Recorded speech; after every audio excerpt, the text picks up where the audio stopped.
Hello, good morning. This is the Data Science Institute Data Science Catalyst Program information session. My name is Raymond Ng. I'm the director of the Data Science Institute. I have G Bike here as well, and she is the chief administrator of the institute, and so she'll be helping us to handle the administrative aspect of the program. Before I start, I want to do a bit of a land acknowledgement. I have lived in UBC for over 30 years, and so I'm certainly very privileged to be, staying in the unceded territory of the Musqueam people. And a day like, today is a beautiful day, and so thank you for all of you to take your time to come. And I try to just give you a little bit of an overview of the program, and then I mainly would just open it up for any of you to ask questions. I think some of you have already been communicating with some of us, and so but I think this is a good use of our time to discuss some of the questions that you might have. So I'm going to share screen, and just to show you the web page, and maybe just kind of talk from there. So let me do that.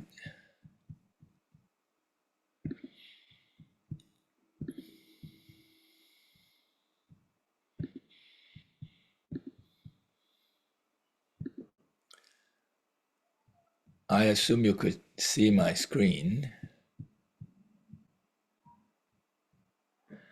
And so let me explain to you the idea of the Catalyst program. And oh, there are other people coming.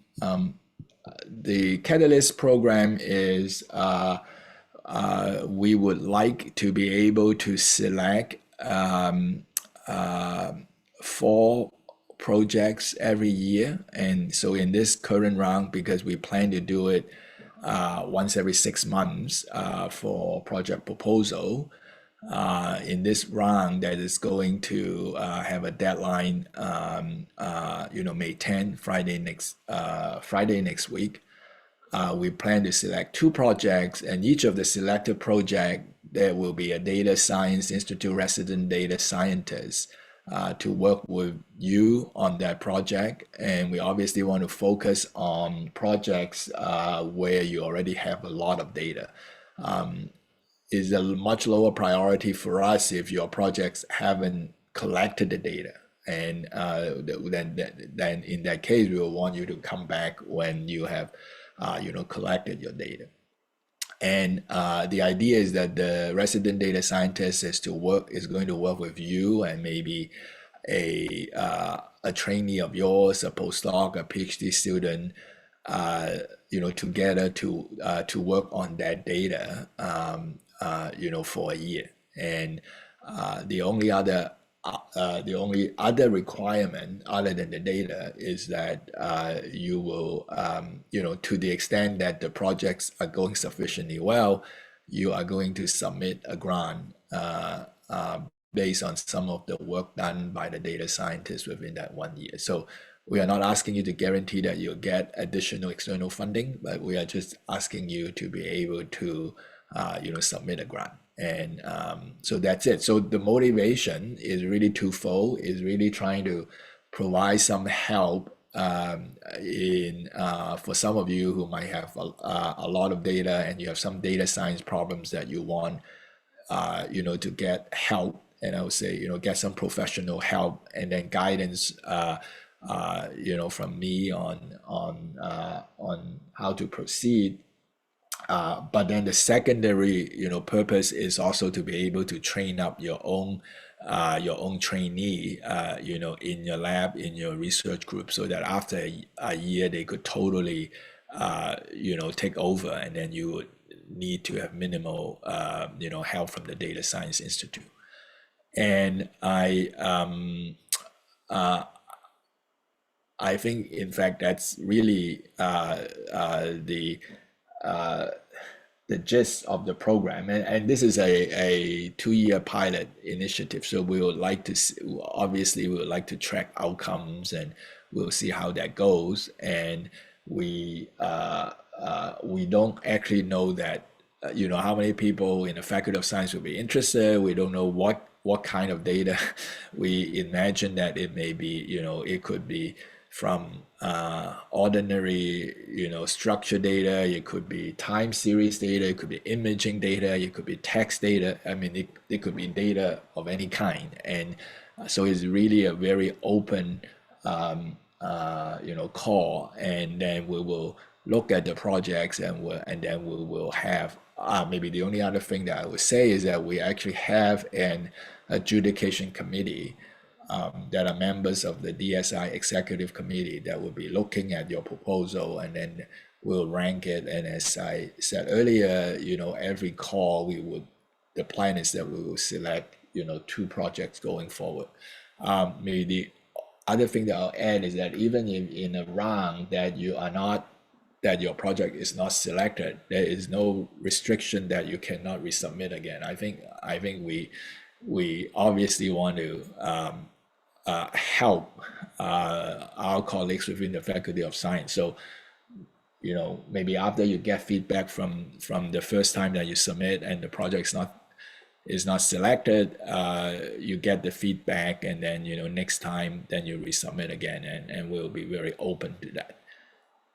So I think with that said, so maybe the only other thing that I would add is that this is not a new concept, because in the past few years, in fact, we got some funding from the Faculty of Medicine.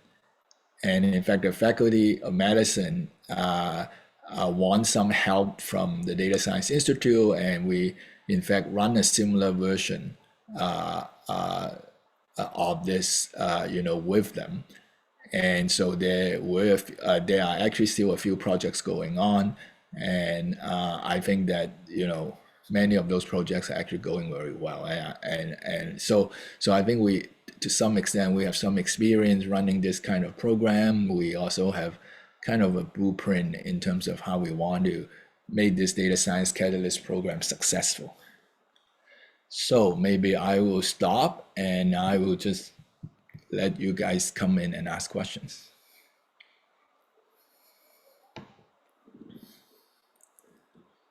I may have one question. Yeah, go ahead, Pierre, please. So I guess if you don't really have a foot in data science, it's hard to know what would be interesting for data science people to do, right? So maybe something that could be really hard for someone who doesn't have the skills can actually be very basic. So yeah. Sorry. I guess so. What was the level? What's expected? What would be interesting for these data scientists to work on? So maybe I would say that, Pierre, I will answer your question at 2 levels. I think the first level is that you take advantage of this round, and you make a best guess proposal. The committee would then actually give you feedback. So maybe the feedback is, well, actually, maybe this is not so interesting. Maybe how about doing this? So we might be able to work with you, provide feedback, so that next time when you submit, it will be much more bang on in terms of the data science problems that you want to solve. Now, the second answer that I would get is that in the proposal, you might identify that okay, we want to solve problem X, and we are all very happy with problem X. But maybe as it turns out, after the data scientists and your team working on problem X for a few months, we realize that that's not quite the right thing to do. And in fact, I think we will try our best to evolve from there. And if it turns out that there really is nothing, well, then we end. And so there's nothing wrong about. But I want to emphasize the fact that it is my experience working with a lot of people in another domain, that what we said we do 6 months ago, we often change. I mean, that's the nature of data science, right? I mean, you need to look at what the data is telling you, and maybe the data you want to go one way, but the data is telling you to go other way. Well, then you go other way. So I think there's totally that latitude in terms of changing and be opportunistic and be productive, even though at the end of the 1 year it might be quite different from what the proposal said. I think that is totally fine. So Jonathan, you have your hands up. Yeah, thanks, Raymond. So it actually follows on from Pierre's comment a little bit, and it's, can you hear me okay? Yeah, yeah. It's really about, so I have the data, I have my question. I'm not sure if you are the right people to help me. And so, Right. I mean, are you providing, what sort of support and sort of feedback can you provide in terms of thinking about how to analyze the data? I'm thinking about developing sort of machine learning tools to apply to my data set to address the problem. Is that something that the Data Science Institute is thinking about, or just where are you intersecting with the No, these questions, the data? no. This is actually a common question that I have encountered, over the years. So actually, by the way, I don't know how many of you know the history of the Data Science Institute. So we started 7 years ago, and I have been the director since then. And one of the main mandates of the Data Science Institute is to exactly trying to help with interdisciplinary research. And the Data Science Institute also want to take the opportunity to advance data science research, within UBC. So over the years, I have talked to, I would say, maybe over 100 of my colleagues within UBC. And the kind of question that you ask, Jonathan, is exactly what I encounter very often. People have a set of questions, and they come to talk to me, and then I would say that, okay, there are really three categories of things. Number one, there are questions that are really not data science questions. Maybe it's software engineering questions, maybe some other questions. So I would be able to say, okay, maybe the solution, to this is to go elsewhere and actually look for help. The second category is that we might actually identify that there's certain things, certain data science problems that could be very easily done. And then I would say, oh, maybe all you need is to find a co-op student who might be, able to help you with that. And in 4 months, you have what you get. The third category is what we are looking for here, that is really more advanced data science problems that we think that is not so easy for you to get help with. And then we will want our data scientists, professional data scientists to help you with. And ideally, some of those problems would actually even challenge, state of the art in data science, so that the people involved will be able to write papers. I mean, the institute is a research institute. We are very focused on scholarship. We are focused on publication. So we would actually like that. I mean, I didn't mention. I mean, it's not a requirement of the program, but I think every project we ended up publishing anyway. And so even without, just even with the 1 year of work, we hope to be able to have a publication. So that's the kind of scope that I think that would be what we are looking for. It is publishable obviously from your application domain, but ideally it might even be publishable in a data science forum, and those will be the ideal problems.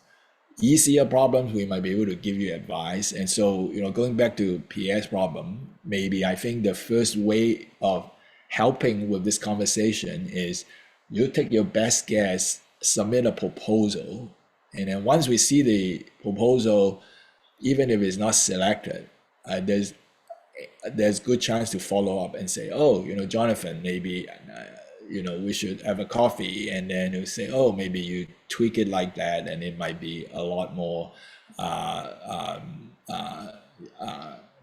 suitable. Does that answer your question? It does, yeah, I think so. Yeah.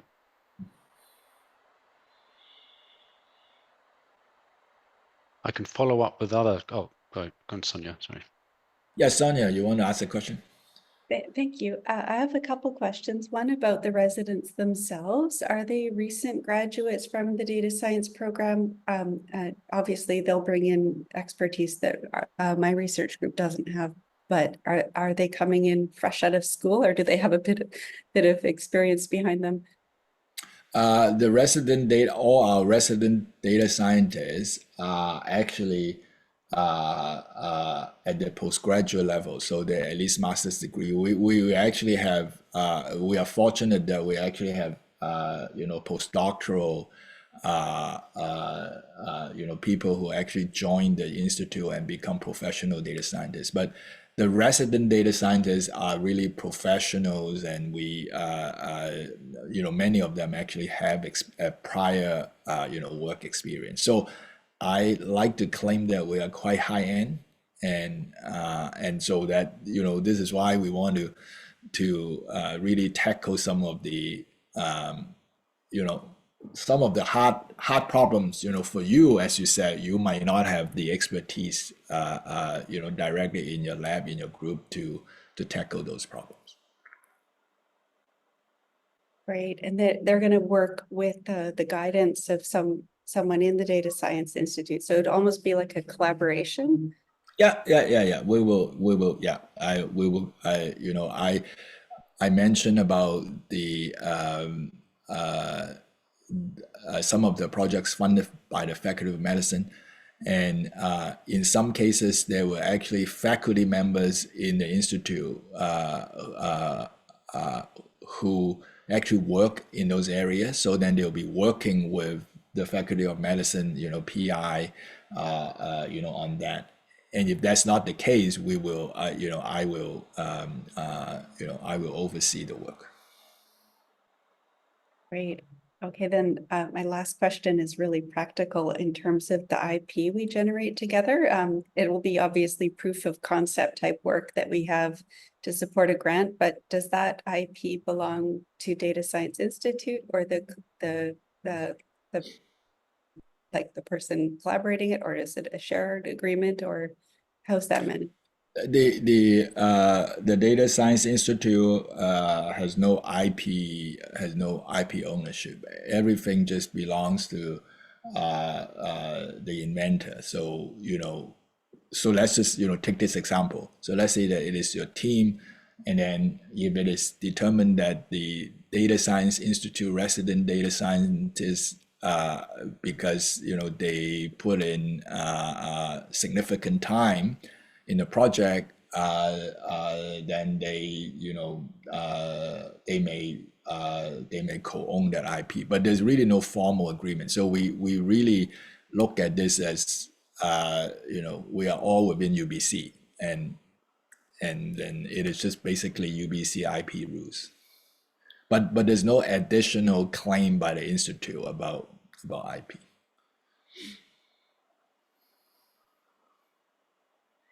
Thank you. Yeah, so Jonathan, we could come back to you. Yeah, just a few more practical questions as we're moving to the practical side. One is, you said that you'd accept applications from multiple PIs, but is that a preference, or I'm not thinking of a collaborator now to apply with. So is that something you're looking for us to do, develop additional co-applicants, or are you fine with just individual PIs applying? I think, Jonathan, I think the ultimate ranking is going to be done by the adjudication committee of the proposal. But I could tell you that the reason why we talk about multiple PIs is, when we thought about this, this program, this is a small program, and we haven't thought about multiple PIs. We were actually thinking about single PIs. The multiple PIs part comes in because there are people who will say that, well, I don't belong to Faculty of Science, and does this program applies to me? And so the multiple PIs come in by saying that if you don't have a collaborator if you are not from the Faculty of Science and you want to benefit from this program, you need to find a collaborator within the Faculty of Science. So it's really for that reason that motivates this this addition. The main reason why we have that is that because the entire program is really funded by the Faculty of Science, so we need to give priority to PIs within the Faculty of Science. But the institute itself always have a mandate that we want interdisciplinary teams, and so I think so if your question is that, okay, I am in Faculty of Science, does my project becomes better if I have two Faculty of Science? I don't think you want to be artificial about this, because I think at the end we just want to see that what is the odds that this is going to be the most the best fit, as well as the most likely to succeed projects when we rank. So great. Okay, thank you. And my last question is about the support. So I really like the idea that training up someone in the Faculty of Science, within my lab, with these data science skills, take over.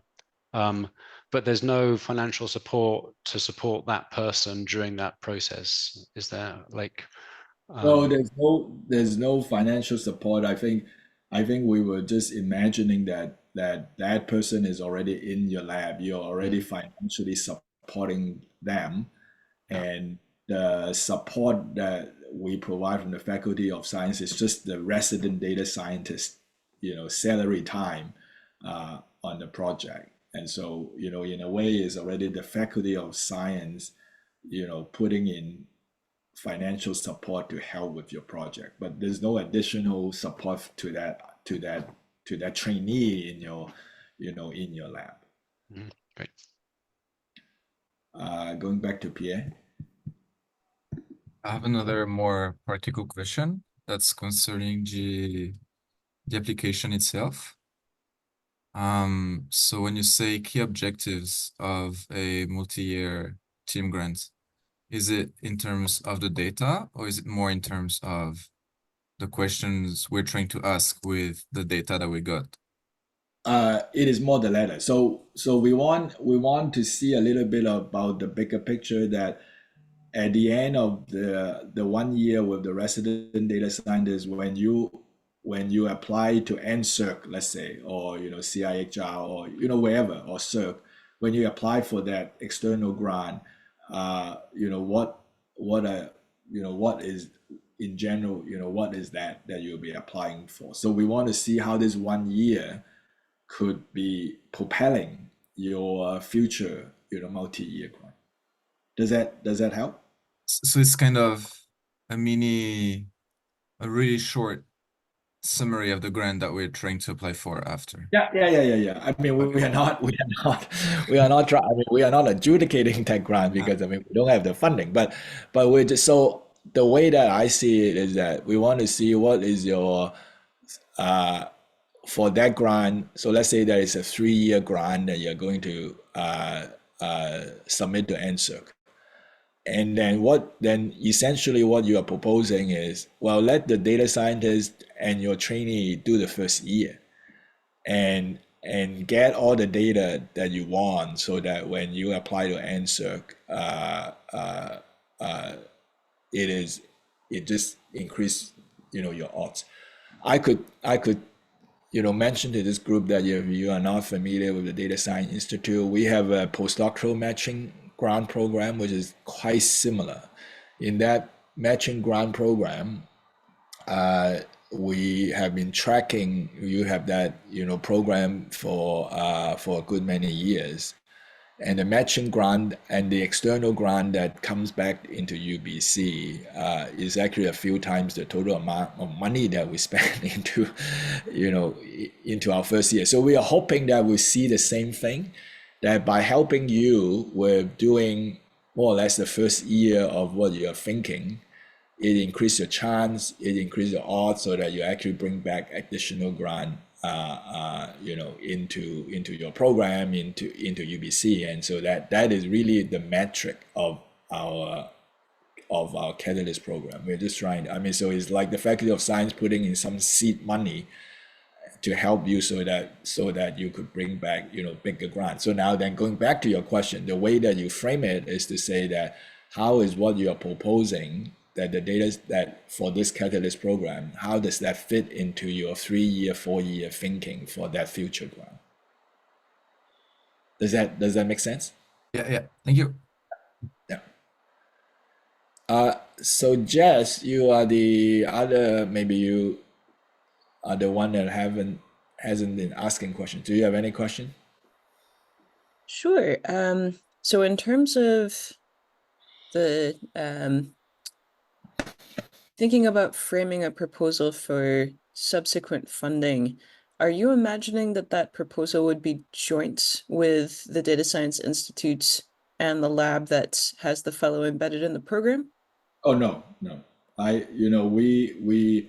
It is really completely your grant. We are just proposing that the 1 year of work is relevant and hopefully is convincing. And when you submit your grant, there's no requirement that it involve anybody from the from this program. Now, we are not stopping it, because I mean, if it makes sense to include someone, and as I mentioned, quite a few of our resident data scientists, they are actually at the postdoctoral level, and so they certainly qualify as a co-PI, with your grant. We are not imagining that is a requirement. Okay, so I could be thinking about this either as catalyzing a long-term partnership, or maybe sparking a new idea that could then take off once we've got the proof of principle and take off on its own. Okay. Yes, absolutely. I mean, that is really the idea, that it's it might be high risk, and then you say, well, let me try 1 year and then see how this concept plays out. If it turns out that it's not working, well, it's not working. So, I mean, this is what research is. In the interest of time, Faraz, Mervyn, and Mike, do you guys have any questions? I just have a question about eligibility. So I imagine that on the two sides, one for the PI and one for the trainee. Does the trainee have to be a master's student or a PhD student, or can they also be an undergrad? And the second thing is, are there any requirements for the PI itself? Like, do they have to have a research appointment? I'm just trying to think about, we have a large teaching set of data that we have, and a lot of the people in this particular project are EL faculty, and trying to see if they would also be eligible for this. I mean, it's a research project, but the PIs are EL faculty. I think so. Yes. So those are good questions. I think for the first question, when we say trainee, we just mean trainee. I don't think there's any restriction. Having said that, I think if it's an undergrad student, then maybe the adjudication committee is going to think that the undergrad student, number one, they move on faster than a typical PhD student, for example, and then may not actually have a lot of time to do the research. So building that capacity may not be the most sustainable, if you know what I mean. So I think we'll probably favor grad student if everything being equal. On the second question, we actually have projects that we fund in the year in the Data Science Institute that are actually led by EL faculty. So we have no restrictions. There's lots of important problems to be solved in the education domain, in the so that's not a problem. Yeah. Thank you. Thank you. Mervyn, Mike. Yeah, thanks very much, Raymond. I may have missed it, but I was just curious about you mentioned that there was a kind of a similar program, or is a similar program going on with the Faculty of Medicine as the Catalyst program. Is that still going on, or has that completed? Or? The project itself, they are still going on, but the call happened about 18 months ago. And so that was adjudicated within the Department of Medicine. This is Anita Pelipu's office. And so that happened there. And I don't know how widespread the call was, but when we came in, we were actually talking to multiple groups from the Faculty of Medicine. I don't know how those groups were selected. And then there was some funding to work on, I think, 3 of those projects. I think we actually talked to 6 groups, and we ended up doing 3, I think. But I have no indication that there will be a call coming again soon. It might come again, but I'm not aware of the fact that there's another call, coming soon. So. Okay. And you said that particular call was led by Anita Pelipu? Yeah. Okay. Was that related to the data science and health research cluster, or separate? I think it's in between. Okay. I don't think it's completely separate, but I think the funding is there is some funding elsewhere. It's not from the cluster money, as far as I know. Okay, great. Thank you. Yeah, thanks. Yeah, so I do have a question. So you mentioned that it's possible that some of us might identify problems that are actually very easy for the Western data scientists.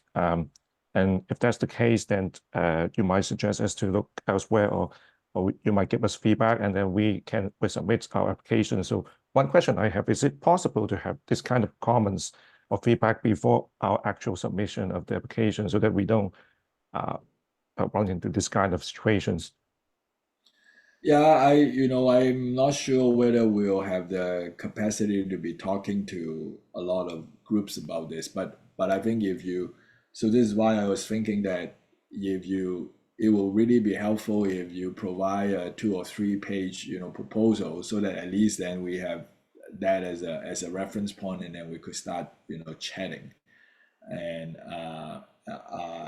if the proposal is not accepted, and so I'm really kind of looking at the application process as in fact part of that process of providing some initial consultation, if you will, on what is a good fit and what is not a good fit. Right. Thanks. Okay. Thank you for your time, and the deadline is Friday next week. So meanwhile, if you have any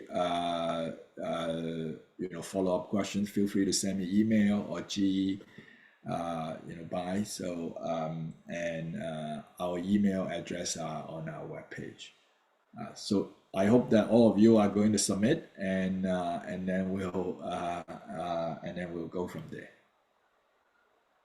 Thanks, Raymond. That's very useful. Thank you. Yeah, thank you. Bye-bye.